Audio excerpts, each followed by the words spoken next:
Lorsque j'avais 10 ans, j'adorais faire du vélo. À vélo, c'est comme ça que j'explorais le monde. Parfois je tombais, puis je me relevais. C'était pas grave. On remonte toujours à vélo. Aujourd'hui, le vélo, c'est fini. Je ne pédale plus, je vole. Et mon plus grand handicap, ce n'est pas d'être dans un fauteuil roulant. Mon vrai handicap, il est invisible. Mon père est mordu d'aviation. Vous pouvez le voir, je pense. Lorsqu'il débute sa formation de pilote à l'aéroclub d'Auvergne, je monte à l'arrière de l'avion comme sac de sable. Sac de sable, c'est l'expression des pilotes. Je suis émerveillée. Je décide de ma vocation. Je serai pilote. C'est comme ça que j'explorerai le monde. Je rêve d'une vie d'aventure, à survoler l'Afrique, à venir en aide aux populations défavorisées. De sac de sable, je passe élève pilote.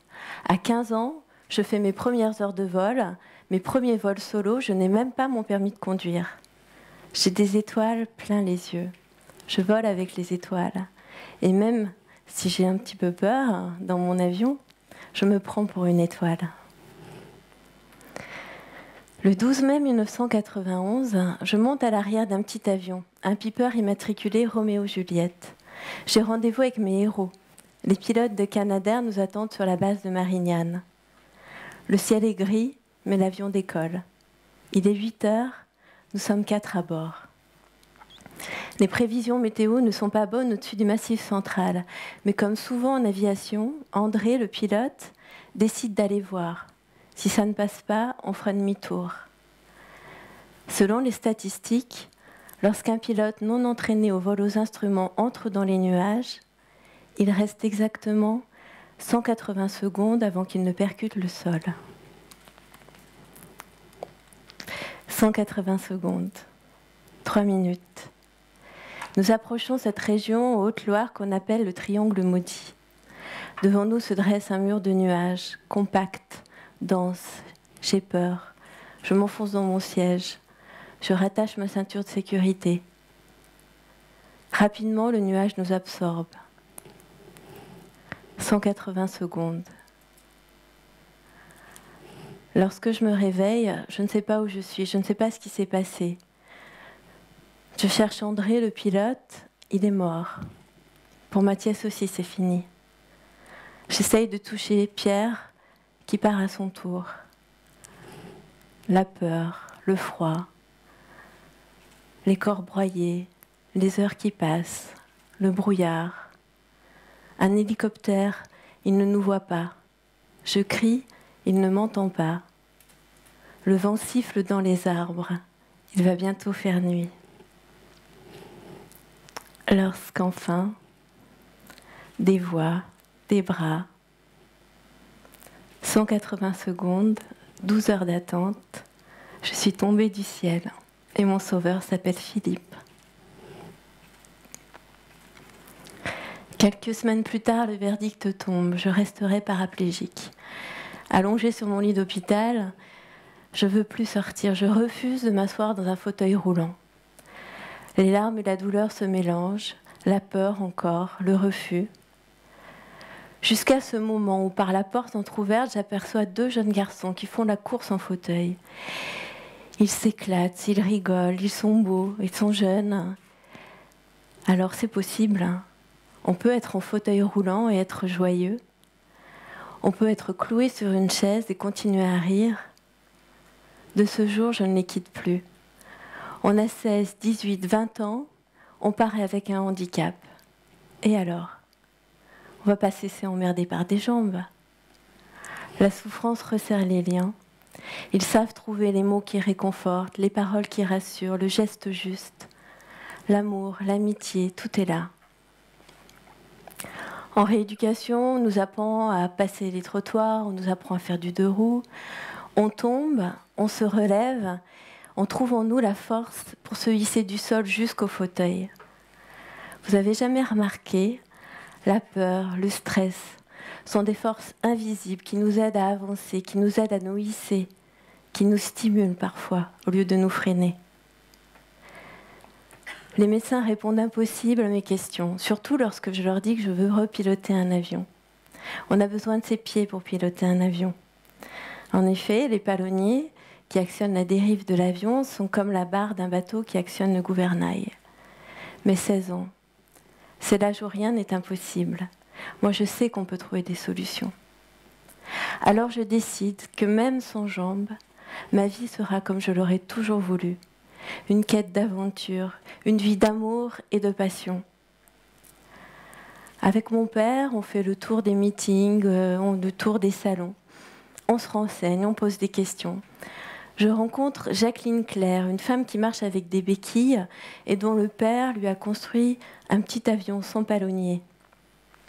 Mon père a voulu essayer. L'avion est resté 10 ans dans le garage parce qu'il ne s'est pas planté un clou. En 93, il n'y a pas d'internet. J'écris un témoignage dans un magazine et là, on me répond qu'il existe des avions équipés de commandes manuelles de pilotage. C'est-à-dire que les commandes qui sont habituellement au pied ont été ramenées à la main. Il y a 3 aéroclubs en France comme ça. Je peux donc, comme je l'avais toujours espéré, piloter des avions rien qu'avec les mains. Je passe mon permis de conduire et je déménage à Toulouse et je reprends mes cours sur l'un de ces avions. Et là, je me rends compte que ce n'est pas plus difficile qu'avant. On devient beaucoup plus habile de ses mains quand on n'a plus ses pieds. On a plus de réflexes, on a plus de force. Mon instructeur me prend sous son aile. Mes amis m'encouragent, je sens la fierté de mon entourage. Et en avril 1995, j'obtiens mon brevet de pilote sur l'un de ces avions équipés, 4 ans après mon accident. Avant, je voyais le monde d'en bas. Je peux désormais aussi le voir d'en haut, avec le même émerveillement que lorsque j'avais 10 ans. À bord de mon avion, je suis un pilote comme un autre. La même année, Eugène Velay, une figure de la région, m'invite à participer au rallye aérien Toulouse-Saint-Louis du Sénégal. Je vais survoler le désert, me poser à Cap Juby. Le rallye, c'est aussi une compétition et à l'arrivée, notre équipage termine premier. Avec Eugène, nous célébrons la mémoire des pilotes de l'Aéropostale, les Mermoz, Guillaumet, Saint-Exupéry. L'année suivante, je me sélectionne au Tour de France aérien des jeunes pilotes. C'est un Tour de France qui récompense les meilleurs jeunes pilotes de France. On a tous entre 18 et 23 ans. On va suivre des épreuves en vol, au sol, et à l'arrivée, on veut tous devenir pilote professionnel, pilote de ligne ou pilote de chasse. Et moi, je veux devenir instructrice. Je me classe 31e sur 70 participants. Mais l'aventure s'arrêtera là. Je découvre que le métier de pilote est interdit aux handicapés. Pas possible. Pour des milliers de raisons, me répondra un représentant de la Direction générale de l'aviation civile. Nous sommes en 96. Interdit, pas possible. On est habitué dans le milieu de l'aviation à relever des défis impossibles. Alors moi aussi, je vais relever un défi impossible, celui de faire changer la réglementation. Je crée la commission des pilotes handicapés de l'Aéroclub de France. Je pars en Californie à la rencontre de Michael Smith. Michael Smith, c'est un vétéran du Vietnam qui continue son métier de pilote. Il est pour moi un exemple fort. Instructeur, il fait de la surveillance de feux de forêt, du transport de fret. J'ai volé à ses côtés et il m'a appris mieux qu'un valide à poser un avion de nuit sur un terrain de Los Angeles, noyé dans les lumières de la ville. Peu à peu, j'attire l'attention d'autres pilotes paraplégiques très expérimentés comme Guillaume Ferral, Alexandre Pierre. Ensemble, nous créons une patrouille aérienne, la patrouille Bleu Ciel. Les montres Breitling nous sponsorisent. Je suis le leader de 5 pilotes et 3 avions. Je mène mes coéquipiers par le bout des ailes. Et Guillaume a toujours l'élégance de s'occuper de mon fauteuil qu'il charge à l'arrière de l'avion. On mélange nos roues, nos rayons. Et quand on nous voit débouler avec nos roulettes sur les terrains d'aviation, on nous surnomme le gang des paraplégiques. Les médias s'intéressent à mon histoire. Des reportages me sont consacrés. Même Michel Drucker m'invite sur ses plateaux. 5 fois, en direct et en prime time. Depuis, je l'appelle Chamichou. Il m'a même fait voler avec la patrouille de France en Alpha Jet. Dans l'aviation, les hommes m'ont donné envie de me dépasser. Les femmes m'ont donné envie de leur ressembler.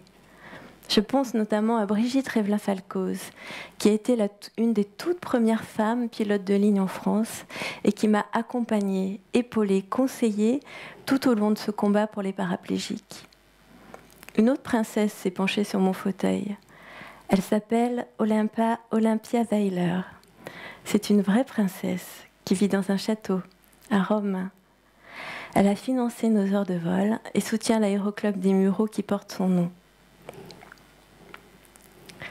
En 2002, je participe à une mission aérienne de surveillance de feux de forêt. De ce jour, nous apportons la preuve que tout poste de travail peut être aménagé et que des hommes et des femmes handicapés peuvent assumer à 100% des missions aériennes complexes. J'écris un livre, il est publié aux éditions Robert Laffont. Parmi mes lecteurs, il y a des anonymes, des pilotes, mais surtout Dominique Bussereau, secrétaire d'État au transport. Toute son administration était contre une évolution de la réglementation pour les paraplégiques. Et vous savez ce que le mot administration veut dire en France. Pourtant, à l'issue de longues discussions, d'échanges, de tables rondes, Dominique Bussereau signe en novembre 2003 l'arrêté ministériel qui ouvrira l'accès à la licence de pilote professionnel aux personnes handicapées des membres inférieurs. Le métier de pilote, instruction, surveillance de feux de forêt devient possible aux personnes handicapées. Depuis, 6 ont été diplômés, dont Guillaume, qui est l'un des tout premiers instructeurs. On nous avait dit c'est impossible. Eh bien nous, on l'a fait. Aujourd'hui, je dirige des projets pour une entreprise de production audiovisuelle. Mais l'aviation reste ma passion. Les pilotes du Rafale Solo Display m'ont demandé d'être leur marraine. J'ai l'impression de faire partie d'une grande famille, même si ma famille à moi est toute petite. Elle a 7 ans. Elle s'appelle Charline. Pour elle, c'était normal de voir sa maman décoller au Salon du Bourget en 2011. Le Salon de Bourget, qui a vu tant de héros, tant de pionniers, tant d'ingénieurs, tant de fous volants à qui on avait dit un jour c'est impossible. Je ne sais pas ce que je serais devenue si je n'avais pas eu cet accident. Tout ce que je sais, c'est qu'un accident aussi tragique ne nous empêche pas de devenir ce que nous sommes vraiment au fond de nous. J'étais une enfant pleine de joie de vivre. Et ma plus grande chance, c'est de n'avoir jamais perdu cette joie. J'avais plus à perdre en perdant ma joie qu'en perdant mes jambes. La joie, ce n'est pas l'absence de tristesse, ni l'absence de douleur, mais elle donne une force bien supérieure à toute autre chose. On se sent tous un jour un peu handicapés, face à l'adversité, face aux défis, face à nous-mêmes, face aux autres. Moi-même, mon plus grand handicap, ce n'est pas d'être en fauteuil roulant. Mon vrai handicap, c'est d'être timide. Ces handicaps compliquent nos vies. Mais perdre sa joie, vivre sans joie, qui peut l'imaginer ? Merci.